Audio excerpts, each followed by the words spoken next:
చుక్క నూనె లేకుండా ఎలాంటి పప్పులు నానపెట్టకుండా అసలు మినపప్పే లేకుండా మెత్తటి స్పాంజ్ లాంటి దోశల్ని అలాగే టేస్టీ చట్నీని ఎలా ప్రిపేర్ చేసుకోవచ్చో చూసేయండి.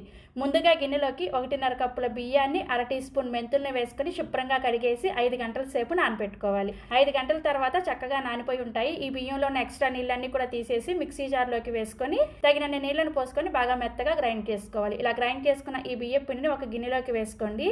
నెక్స్ట్ ఇప్పుడు ఇంకొక గిన్నెలోకి బియ్యం తీసుకున్న కప్పుతోనే 3 కప్పుల మరమరాలను వేసుకొని వీటిని కూడా శుభ్రంగా కడిగేసి మిక్సీ జార్లోకి వేసుకొని తగినన్ని నీళ్ళని పోసుకుంటూ బాగా మెత్తగా గ్రైండ్ చేసుకోవాలి. ఇప్పుడు ఈ పిండిని కూడా బియ్య పిండిలో వేసేసి ఈ 2 పిండిలు కూడా బాగా కలిసే విధంగా కలుపుకొని మూత పెట్టేసి 8 గంటల సేపు ఫర్మెంట్ చేసుకోవాలి.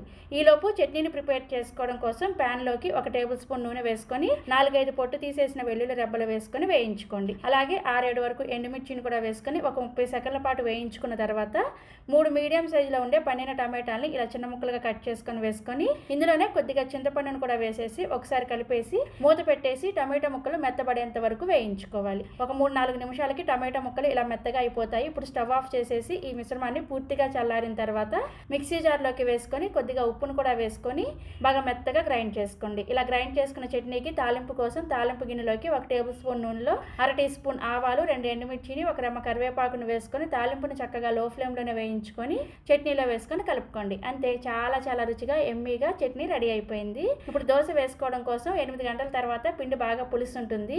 ఒకసారి కలుపుకొని ఇందులోకి రుచికి సరిపడా ఉప్పుని, అవసరమైతే కొద్దిగా నీళ్ళను వేసుకొని పిండిని వీడియోలో చూపిస్తున్న విధంగా గరిటెజారుగా ప్రిపేర్ చేసుకోవాలి. దోశ కోసం దోశల పెనాన్ని బాగా వేడి చేసుకున్న తర్వాత వీడియోలో చూపిస్తున్న విధంగా కొంచెం చిన్న సైజులో దోశలను వేసుకోండి. చుక్క నూనె కూడా వేసుకోవాల్సిన అవసరం లేదు. దోశ వేసిన వెంటనే చక్కగా ఇలా హోల్స్ వస్తాయి. ఇప్పుడు మూత పెట్టేసి దోశను మీడియం ఫ్లేమ్లోనే కాల్చుకోండి. దోశ ఇలా ఒకవైపు చక్కగా కాలిన తర్వాత మీరు కావాలంటే దీన్ని రెండో వైపు కూడా తిప్పుకొని రెండో వైపు కూడా దోశని ఇలా కాల్చుకొని సర్వింగ్ ప్లేట్లోకి తీసుకోండి. ఇదే విధంగా మిగిలిన పిండితో దోశలు వేసుకోండి. మీకు ఒకవేళ పిండి మిగిలితే ఫ్రిడ్జ్ లో పెట్టుకొని నెక్స్ట్ డే కూడా ఈ పిండితో దోశలు వేసుకోండి. చూసారా దోశలు ఎంత మెత్తగా స్పాంజ్ లాగా వచ్చాయో. టేస్ట్ కూడా చాలా బాగుంటాయి. తప్పకుండా ట్రై చేయండి. మరిన్ని రెసిపీస్ కోసం వెంటనే మన పెండెమ్స్ కిచెన్ ని సబ్స్క్రైబ్ చేసేసుకోండి. Thank you.